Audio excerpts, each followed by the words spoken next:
that have worked for us. I can be relatively specific and relatively certain that the tools I am about to share will create changes in your life that are positive, that are rapid, where you will get an immediate effect, but it will vary from person to person. But you will see great changes nonetheless if you are even willing to apply these ideas. So pay close attention. 135. The principle of one. First of all, understand, going in, as you say, that you are, in fact, one. That all things are one thing, manifesting itself in all the ways it possibly can.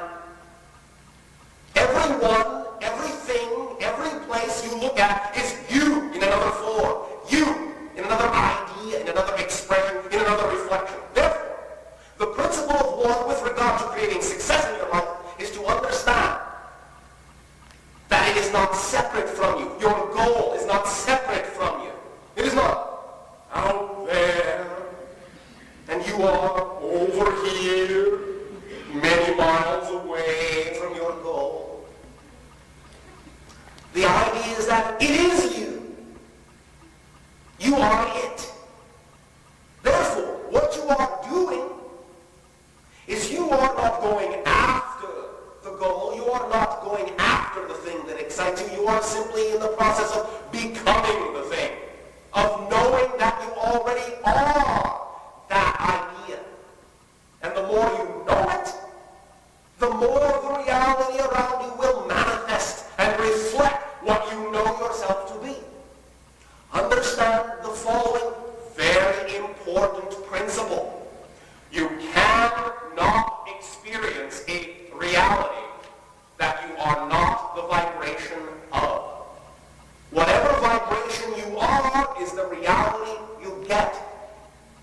Now, sometimes because of the way you have fragmented your consciousness in your particular dimension of physicality, you can create a reality from a subconscious or unconscious portion of yourself, unknowingly, attracting things you do not consciously desire.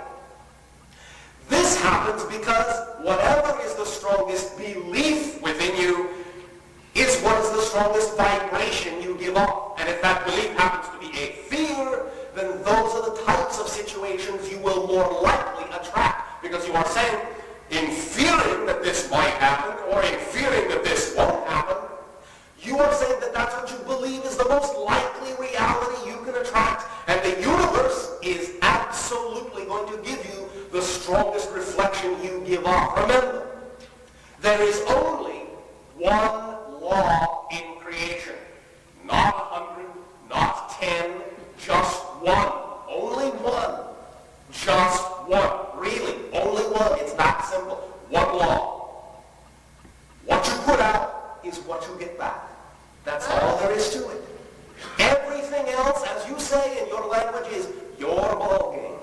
Everything else. What you put out is what you get back. If you don't like what you're getting back, learn what you would be having to believe in order to put that out and get that kind of a reflection.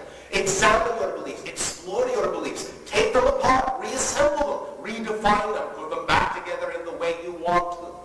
This is what we are going to talk about in terms of techniques and tools that you can use directly to apply immediately and get a change right now. How to examine those ideas. How to transform your beliefs so you are giving off only the vibration of the reality you want to be, and thereby only getting that reality in return. This is simple mechanics, simple physics. It is no more complicated in principle than this. Although we understand that one of the ways your civilization has chosen to complicate this issue is to believe that it is more complex than it is. Because you have been taught to think in fragments. You have been taught to focus on the details. And therefore, the more details you focus on, the longer something takes. Because if you create more details to look at, you have to create more time to look at them in. When you start understanding the concept you desire as a whole idea, you focus on the whole, all the details automatically fall into place to create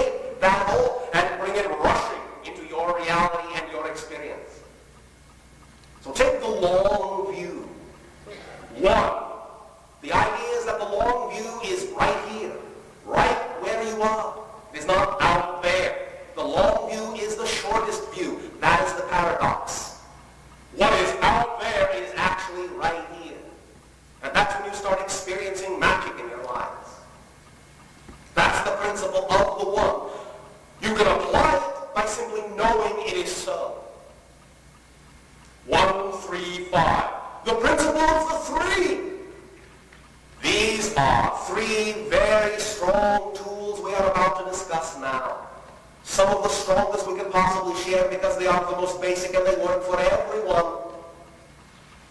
Many of you have heard the principle of the three before. You will hear it again. The principle of the five, however, in your terminology will be new to you and will allow the principle of three to be taken to more specific levels. In other words, if you have a very specific project, a very specific goal, the principle of the three will help you create the atmosphere in which that goal, that project, that reality can occur. But the principle of the five will absolutely guarantee that that project, that goal will be created with no risk involved. In fact, the concept of risk does not exist. And the principle of five will show how that is so. But first, the principle of the three. We have discussed this, and I will state it first very simply. See it, feel it, and be it. 1, 2, 3. See it. All right, what does that mean? Well, literally, see it. If you have something you really desire, see it. See it in your mind's eye. See it in your meditation. See it in your imagination. This is what your imagination is for. To create the blueprint, to create the image of the reality you desire. See it as vividly as you can. If you need the idea of pictures, find the pictures to help you with the visualization. Find the strongest possible images that are representative of your goal, of your project, of your desire, of your reality, of who you want to be. Is it a picture of a person? Is it a picture of a place, of a thing, of an idea? If you can't find the picture, draw the picture. Look at it. See it. Visualize it. Very, very important. You are visual beings. You operate almost exclusively visually to receive your information. Visualize it. Create the information. See it. Feel it. Be it. Feel it. What do I mean? Feel it. Well, all right. If you see something in your imagination that is supposed to be a representation of what you say would be the most exciting thing you could do or be, I would think that when you see it, you're going to get excited. You're going to feel it.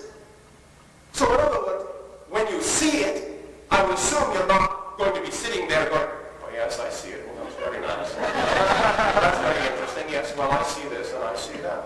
Well, so what?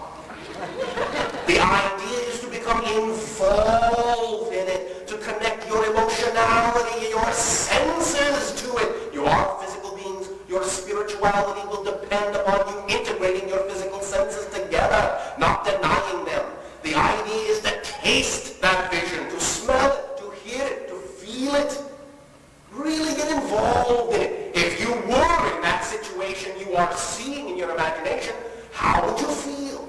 What would you be tasting? What would you be smelling? How would you be touching things? Feel the tactile sensations. Get involved. Plug all of your sensory equipment into it. Get excited about it so you can feel your heart speeding up. Because it is, what you are seeing is real. Is real.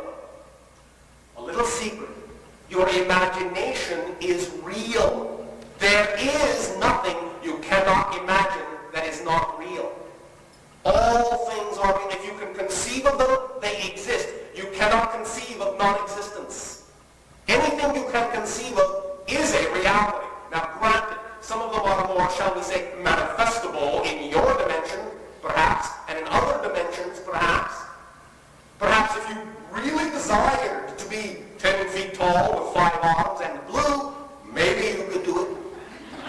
But if you know deep down that particular type of manifestation really has no, shall we say, practical application in your dimension of experience, then you may take a while to manifest that. However, anything you can conceive of that directly links, is a direct offshoot, a direct manifestation of the creativity of your dimension, can be done.